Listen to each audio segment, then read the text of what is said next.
안녕하세요. 제1회 띵커벨 토론의 진행을 맡은 장유영이라고 합니다. 여러분, 전 세계 노동시장의 이주 노동자 수는 과연 얼마나 될까요? 2019년 국제노동기구에서 발표한 자료에 따르면 집계된 수만 해도 약 2억 명으로 그 수는 점점 더 빠르게 증가하고 있다고 합니다. 하지만 이들에 대한 국민들의 인식과 청원은 그만큼 속도를 내지 못하고 있는데요. 임금 체불, 고강도 노동, 인종차별, 임금차별, 폭력 등 발생하지 않아야 할 사건들이 매번 발생하고 있습니다. 그래서 오늘 토론회에서는 이주 노동자의 근로환경 개선을 위한 다각도 협력이라는 주제로 자세한 이야기를 나눠보는 시간을 갖도록 하겠습니다. 그럼 먼저 여러 이해관계자들을 대표하여 이 자리에 참석해주신 토론자 분들을 소개하도록 하겠습니다. 먼저 우리가 직면한 문제 상황에 대해 말씀 나눠주실 이주 노동자 두 분을 모셨습니다. 안녕하세요. 띵커 기업에서 일하는 방글라데시 출신 리사입니다. 안녕하세요. 베트남에서 온 띵커 기업 이주 노동자 희우입니다.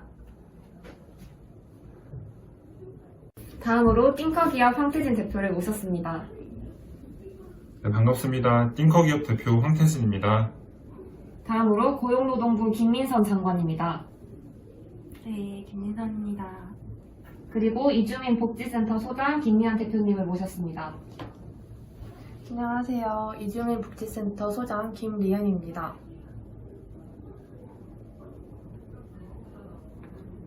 이주노동자 대표 리사님과 희윤님의 발언부터 시작하도록 하겠습니다. 저희들은 사실 가장 큰 문제가 주거 환경이라고 생각을 하는데, 일단 너무 열악하고 솔직히 많은 사람들이 이렇게 힘든 곳에서 일을 함에도 불구하고 컨테이너와 비닐하우스 같은 데서 사는 경우가 많고, 심지어 화장실이 없는 경우는 39%, 또 샤워실이 없는 곳은 34%나 된다고 합니다.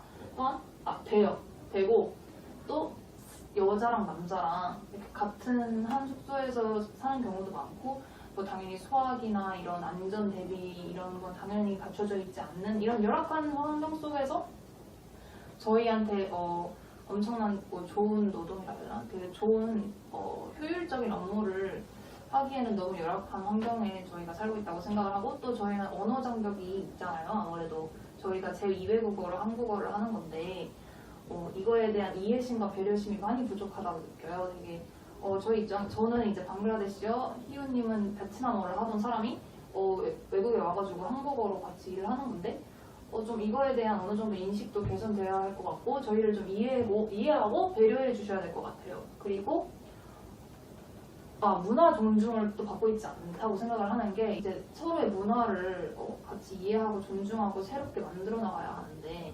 저같이 이제 이슬람 국가에서 온 사람들은 기도 시간도 있고 라마단 기간도 있는데 이거를 지키지도 못할 뿐더러, 물론 갖춰져 있다고는 하지만 또 어디서 어떻게 저희가 기도를 할 수 있는지 이런 거에 대한 안내도 저희에게는 구체적으로 없고, 이렇게 한국에서 일을 하는 게 물론 돈을 많이 준다 이렇게 해서 우리에게 이득이라고 말씀을 하시지만, 그거 저희가 일한 거에 대한 노동의 당연한 대가고, 그에 비해 정말 환경이 정말 인간적이지 않는 점에서 저희는 불만을 토로합니다. 네, 그리고 저희는 주거 환경도 더불어서 임금에 대해서도 말씀드리고 싶은데, 우선 저희는 한국인에 비해서 당연히 적은 임금을 받고 있고요. 모두가 알다시피. 근데 그 중에서도 저희 여성들은 남자들보다 30만 원이나 덜 되는 임금을 받고 있더라고요. 그 사실을 듣고 일단 충격을 받았고, 그 부분에 대해서도 어느 정도 말씀을 드리고 싶었고요. 그리고 저희는 사업장에 대해 변경에 대해서 굉장히 어려움을 갖고 있는데, 제가 사업장을 변경하고 싶어서 얼마 전에 사장님께 말씀을 드렸는데 변경을 하지 않았으면 하는 눈치로 은근 압박을 하시더라고요. 그래서 이걸 어떡하지 싶어서 일단 말씀은 드렸는데 정확한 답변도 얻지 못했고, 그래서 저는 눈치 보면서 계속 일을 하고 있는 상황에서 이걸 어딘가에는 부탁을 하고 싶어서 정부에라도 부탁을 할까, 어디에라도 부탁을 할까 알아보고 싶은데, 저는 한국에 대해서 잘 모르니까, 인터넷도 잘 못하니까 어떻게 찾는지, 어디에서 어떤 도움을 받아야 하는지도 잘 모르겠더라고요. 그래서 그 부분에 대해서도 조금 더 설명을 해주셨으면 좋겠습니다.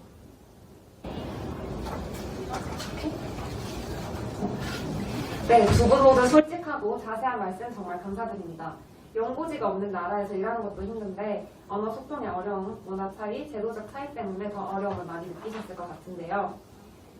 우리 리사님과 희윤님이 겪고 계시는 문제에 대해 황태진 대표님은 혹시 알고 계셨나요? 제조나 생산하는 입장에서는 굉장히 많이 어려움을 부담을 안고 있다고 저희가 말씀을 드릴 수 있을 것 같고요. 저희도 회사를 가동하기 위해서 외국인을 고용할 수밖에 없었고 고용을 하면서 고용 허가제 기준에 맞춰 하고 있습니다. 저희도 기준 근거에 맞춰 하고 있고 노력하고 있다는 것을 말씀드릴 수 있을 것 같습니다. 산재 처리 같은 경우는 정확하게 아셔야 하는데 노동자가 다쳤을 때 치료나 관리를 회사 차원에서 안 하는 건 아닙니다.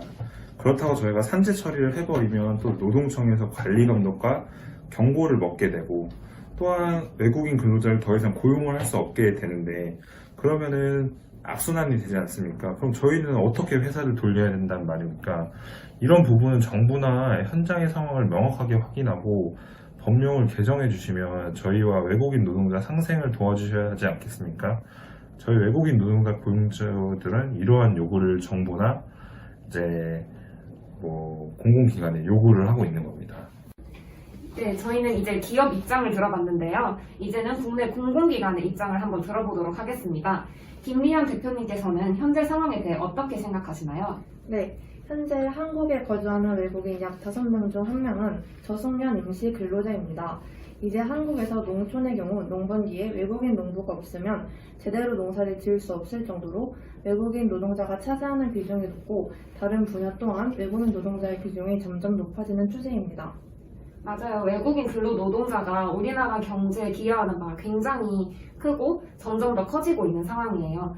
그러면 이런 외국인 근로 노동자의 환경을 개선시키기 위해서 본 기관에서는 어떤 프로그램들을 시행하고 계신가요? 네, 저희 센터에서는 외국인 노동자를 위해 고충 상담, 한국어 생활법률 정보화 교육 등을 지원하여 외국인의 생활 적응을 돕고 원활한 취업 활동을 촉진하며 중소기업 사업주의 원활한 인력 활용 도모를 위해 노력하는 기관입니다.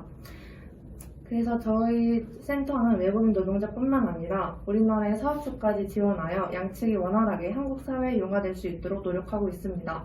하지만 저희 센터가 있다는 사실을 잘 몰라 저희 센터에 와서 도움을 받는 외국인 노동자들이 별로 없습니다. 그렇군요. 말씀 감사드립니다.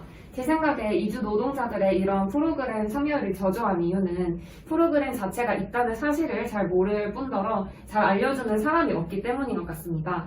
이 때문에 저는 이런 측면에서 이주민 복지센터를 비롯하여 다양한 공공기관에서 기존의 정책들을 잘 활용할 수 있는 방안을 알려주는 포럼 개최와 같은 방안을 통해서 좀 더 적극적인 지원을 할 필요가 있다고 생각합니다. 다음으로 정부의 입장을 한번 들어볼 텐데요. 김민선 장관님, 현재까지의 내용에 대해 어떻게 생각하시나요? 먼저 애초 우리 정부는 외국인 근로자 고용 허가제를 통해 국내에서 일하는 외국인에게 합법적인 근로자 자격을 부여하였습니다. 이는 정부 입장에서의 이주 노동자에 대한 최선책이라고 생각되고요. 그럼에도 이주 노동자들이 근무 환경에 불만을 가진다는 것은 실제 근무 현장인 기업의 역할이 가장 중요하다는 것입니다. 먼저 많은 이주 노동자들이 미흡한 한국어 능력으로 업무에 지장을 받고 있다는데 아까 들은 말씀처럼 이를 위해 기업은 사업자 중심 사고방식에서 살피해 외국인 근로자의 통역 및 관리, 지도위원을 배치해야 할 것입니다. 무엇보다 업무 환경에서 이들이 배척되지 않도록 외국인 근로자에게도 업무 내 외국인 근로자의 필요성과 중요성을 교육하고 더 이상 차별이 없고 함께 화합할 수 있도록 유도해야 합니다. 그리고 정부 차원에서 금년에 예산을 잘 조율해서 인력을 더 배치하고 이 공공기관에서 운영하는 프로그램 활성화를 위해 노력하겠습니다. 그리고 현재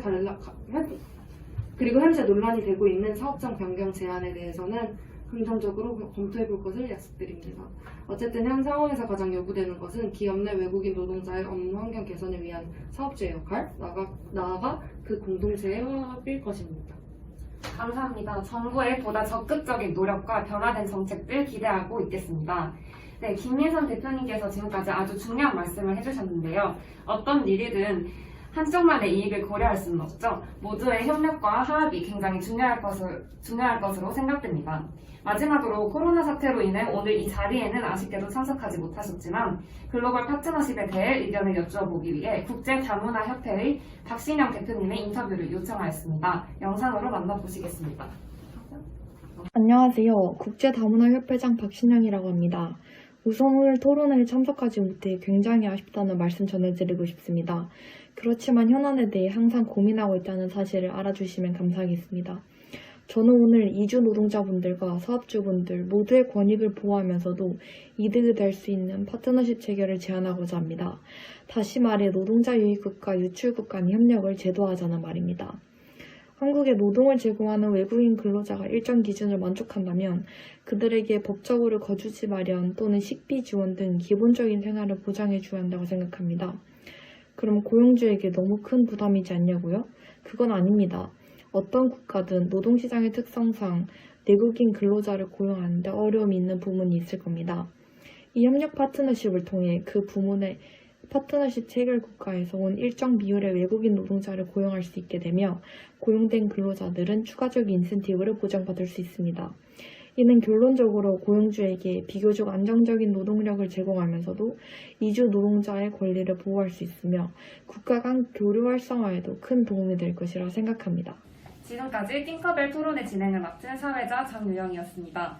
오늘 토론에 참여해주신 관계자 여러분들, 토론회를 시청해주신 시청자분들 모두 감사합니다.